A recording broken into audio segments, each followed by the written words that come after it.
Así es, existe una inversión que nos permitiría invertir en 42 empresas mexicanas desde solamente 50 pesos. Es más, para ser bien específicos, en este momento nos permitiría hacerlo desde solamente 36 pesos. Además, esta inversión ha tenido un rendimiento de 45% solamente en un año.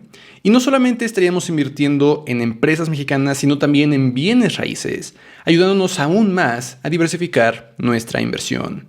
Estoy hablando, por supuesto, del ETF VMX. En este video entonces hablemos justamente de este ETF VMX, de en qué estaríamos invirtiendo de invertir a través de este ETF, de cómo elige en qué empresas mexicanas invertir, de sus ventajas y sobre una estrategia que podría seguir para invertir exitosamente en México.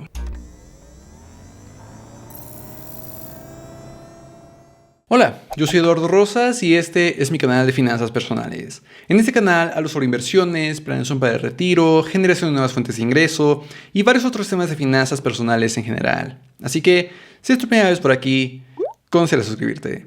En este video entonces hablemos sobre este ETF VMX, sobre cómo nos permite invertir en 42 empresas mexicanas distintas, sobre cómo ha tenido un crecimiento bastante acelerado en el año pasado, y sobre cómo, por supuesto, podría ser una buena parte de una estrategia de inversión exitosa en México. Empecemos entonces hablando justamente de en qué estaríamos invirtiendo.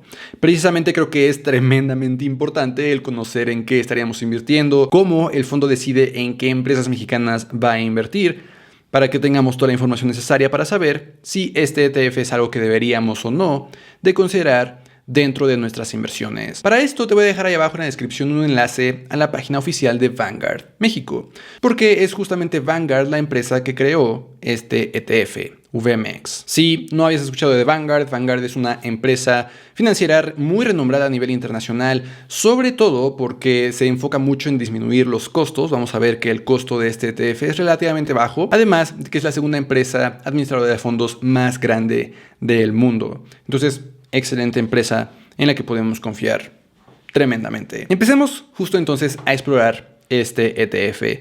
Para empezar, una de las partes importantes en las que siempre menciono que debes de fijarte cuando buscas un ETF o información acerca de un ETF es su gasto de administración. Este porcentaje que vas a poder encontrar de cualquier ETF en el que tú estés considerando invertir. Entre menor sea el gasto o el costo de administración, mejor, porque es el porcentaje que se estaría restando de tu dinero año tras año, porque simplemente los administradores del fondo pues cobran una comisión. Afortunadamente, como mencionaba, justamente Vanguard es una empresa que se enfoca mucho en disminuir los costos tanto como sea posible. Y si tú ves este 0.2% sin un mayor contexto, vas a creer que es un monto bastante pequeño. 0.2% es una quinta parte de un 1%, es un monto bastante bajo. Aunque si conoces un poco más de contexto sobre algunos otros ETFs, sabes que Vanguard misma tiene algunos otros ETFs que cobran 0.03%. Comparado con ese 0.03%, un 0.20% ya se escucha más elevado. Sin embargo, estoy siendo un poco injusto porque estoy comparando este ETF con uno de los más baratos del mercado. En general, sí, es un costo de administración bastante bajo. Sobre todo si empiezas a considerar fondos administrados cuyos costos van hasta 2%, por ejemplo, que bueno, ya es un monto completamente ridículo comparado con estos montos tan pequeños. Pero más allá de saber entonces que este fondo es un fondo barato, que tiene costos de administración muy bajos, debemos de conocer un poco más acerca de en qué estaríamos invirtiendo. Y para empezar, aquí en esta página podemos navegar a los datos de la cartera para encontrar que estaríamos invirtiendo en 42 empresas distintas. Vamos a ver un poco más acerca de cómo se eligen estas empresas en un segundo. Y un poco más abajo, justamente podríamos encontrar la lista de empresas y el porcentaje que se está destinando a cada una de ellas. Este porcentaje, por cierto, se va a establecer ponderando el tamaño de las empresas. Esto simplemente quiere decir que el fondo va a destinar un mayor porcentaje a las empresas más valiosas que a las empresas menos valiosas. Entonces, de hecho, tengo acá una hoja de cálculo con la lista completa de empresas en las que se estarían invirtiendo. Y precisamente en empresas grandes como América Móvil o Banorte o Walmart de México, vemos porcentajes pues considerables, 13%, 11%, 9%. Mientras que en empresas más pequeñas como Rotoplas o Gentera o Bachoco, pues vemos 0.36%, 0.32%, 0.17%, porcentajes ya bastante pequeños. Aún así, aunque el porcentaje sea muy pequeño, es algo muy bueno el invertir en diferentes empresas, porque eso significa que no nos estamos exponiendo a los riesgos de una sola. Si a una de estas empresas, digamos que Electra, le va mal, pues solo impactaría directamente al 3% de nuestro portafolio.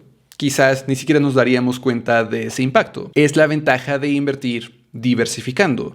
Sin embargo, más allá del número de empresas, también hay que saber el número de sectores y su distribución, porque justamente entre diferentes empresas que sean parte de un solo sector, podría haber lo que se llama una alta correlación, que simplemente quiere decir que se comportan de forma muy similar. Lo vimos muy claramente este año sobre la pandemia en el sector hotelero.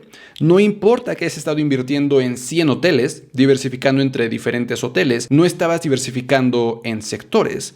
Si el 100% estaba en solamente el sector hotelero, tu portafolio, tu inversión habría sufrido tremendamente. Por eso, entonces, creo importante también, de regreso a la página de Vanguard, echarle un vistazo a esta pequeña gráfica sobre la exposición ponderada en diferentes sectores y darnos cuenta que el 19.5% estaría en el sector financiero, otro 18.5% en el sector industrial, 18.4% en el sector de productos básicos de consumo, 14.8% en el sector de telecomunicaciones, otro 14.8% en el sector de consumo discrecional, otro 10.4% en materiales básicos y 2.9% en bienes raíces y porcentajes más pequeños en algunos otros sectores. Entonces, efectivamente, estaremos invirtiendo de forma bastante diversificada también en diferentes sectores. Si al sector de telecomunicaciones de pronto le va mal, pues ya sabemos que no es el 100% de nuestra inversión. Ahora, algo bastante interesante o interesante para mí en este ETF es que justamente existe la posibilidad de invertir en bienes raíces. En este caso, 2.9% no es un porcentaje tan elevado, pero es que precisamente este ETF VMEX es único en el hecho de que nos permite invertir en fibras. Fideicomisos de inversión en bienes raíces. De estos fideicomisos, de hecho, ya hablé más a detalle en el video anterior que te dejo por acá en las tarjetas. Pero precisamente, a pesar de que en este momento es un porcentaje bajo, creo que es bastante interesante, muy llamativo el hecho de que a través de un solo ETF ya podríamos estar invirtiendo en realidad dos diferentes tipos de activos. Normalmente dividimos a los bienes raíces de las acciones. En este caso, ambos, tanto bienes raíces como acciones, están integrados dentro de un solo portafolio. Ahora, algo muy importante, considera que estos porcentajes, tanto en sectores como en empresas, son solamente ciertos al momento de grabar este video. Porque, por supuesto, la conformación de este fondo puede cambiar. Afortunadamente, este ETF es un fondo indizado. El hecho de que sea un fondo indizado simplemente quiere decir que sigue a un índice, intenta replicar a un índice. El índice al que este fondo está intentando replicar es este de aquí, FTSE Viva. El hecho de que este ETF esté intentando replicar a un índice quiere decir, en la mayoría de los casos, y en el caso de este ETF también, que no hay una administración activa. Es decir, no hay varios profesionales intentando adivinar movimientos en el mercado, que ya he hablado tiene repercusiones terribles en los rendimientos de una inversión. Te dejo otro video acá en las tarjetas.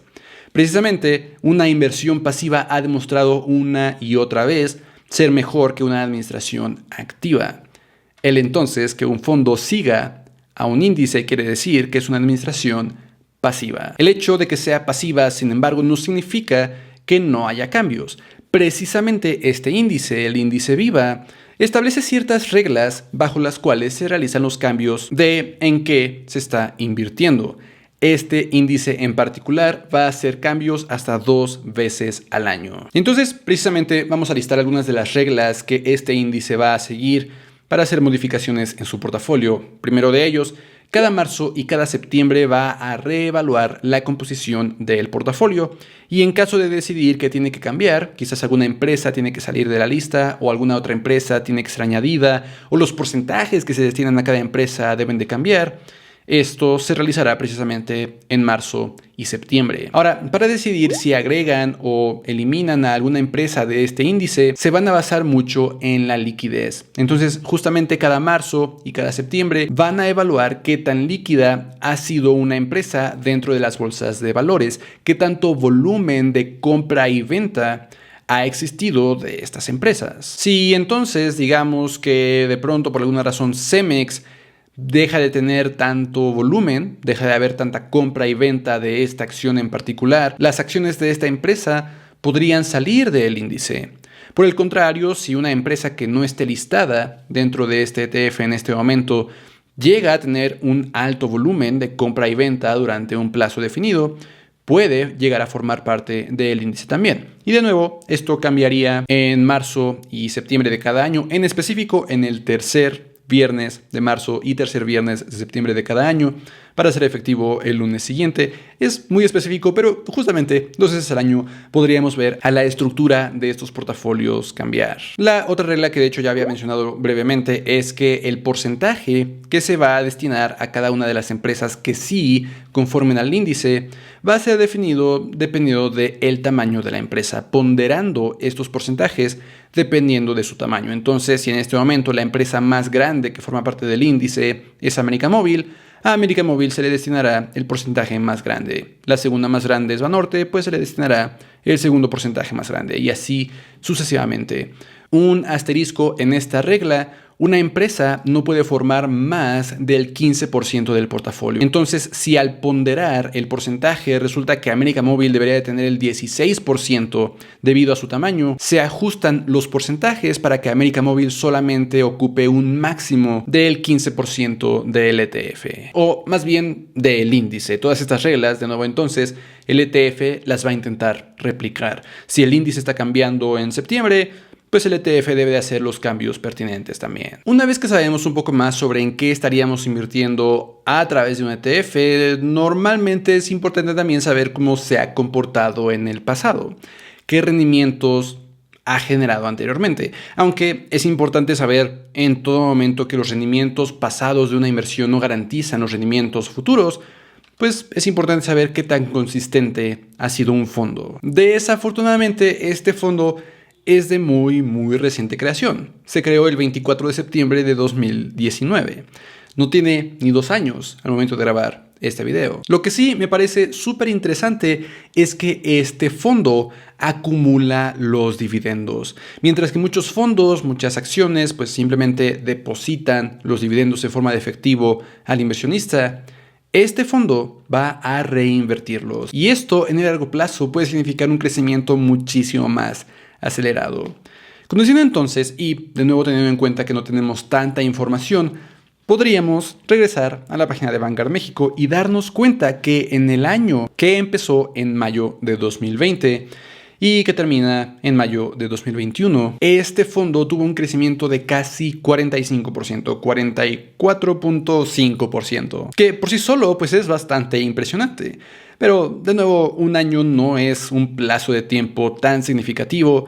Además, hay que considerar que en mayo de 2020 pues las bolsas estaban muy bajas, porque acabamos de empezar en la pandemia, los mercados en todo el mundo estaban sufriendo. Entonces, por supuesto, a pesar de estos rendimientos tan importantes, no hay que asumir que así se va a comportar en el futuro. Esto es algo único precisamente porque ha habido recuperación desde las caídas del año pasado debido a la pandemia. De hecho, si no consideráramos solamente el año anterior, sino desde el inicio de la creación de este fondo, que de nuevo fue en septiembre de 2019, vamos a darnos cuenta que el crecimiento en realidad solamente ha sido de 22%, no solamente muchísimo menos que ese 45%, sino que esto es en casi 2 años, no en uno solo. Anualizado es más bien de como 10.5%, no de 45% ya comparado a 2 años. De hecho, tengo acá abajo la comparación de una inversión en VMEX con una inversión en VOO,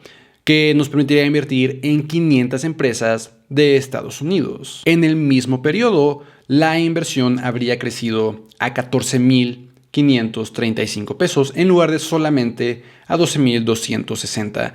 Eso no necesariamente solo significa que uno es mejor que otro, Simplemente que es importante tener un mayor contexto de estos rendimientos y, por supuesto, también diversificar. Quizás justamente podríamos considerar inversión tanto en México como en Estados Unidos, como en muchos otros lugares, como voy a mencionar un poco más en un minuto. Lo que es indudablemente cierto es que invertir a través de un ETF tiene sus ventajas. Para empezar, simplemente estamos haciendo una sola inversión, con solamente 36 pesos. No tenemos que ir a invertir en 42 empresas una tras otra. Que además, si quisiéramos tener los porcentajes proporcionales al tamaño de las empresas, es decir, invertir más en empresas más valiosas e invertir menos en empresas más pequeñas, tendríamos que desembolsar por ahí de 54,000 pesos.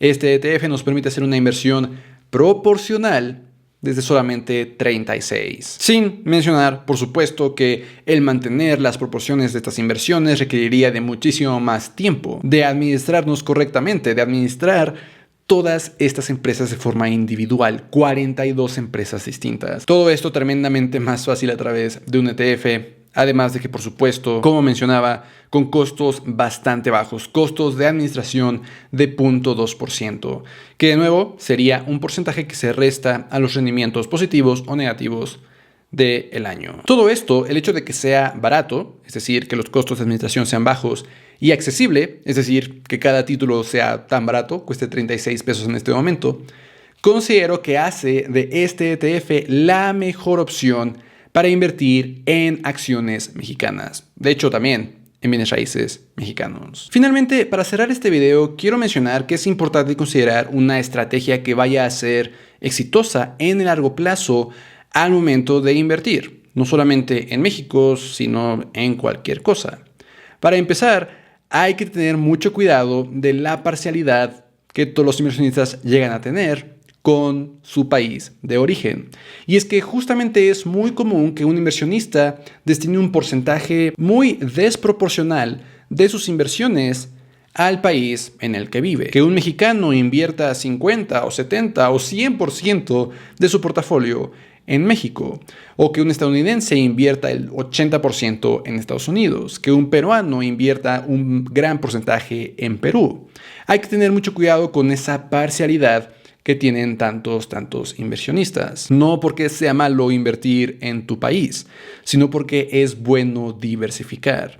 Que si en un momento a un país en particular le va mal, su economía no está creciendo o está estancada, pues sabemos que solamente es una parte pequeña de nuestro portafolio en comparación con lo que tenemos diversificado en otros países. También es importante considerar diversificar y no invertir solamente en acciones. Veíamos que sí, este ETF nos permite invertir también en bienes raíces, pero solamente 3%. Y por supuesto no está considerando bonos gubernamentales, deuda gubernamental, que son otros dos tipos de activos muy importantes que todo portafolio debe de considerar.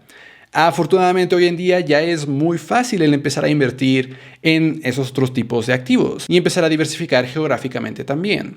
Entonces, por ejemplo, podrías destinar 36 pesos al ETF VMEX y 70 pesos al ETF IVV peso y ya estar invirtiendo además en 500 empresas estadounidenses, no solamente 42 empresas mexicanas.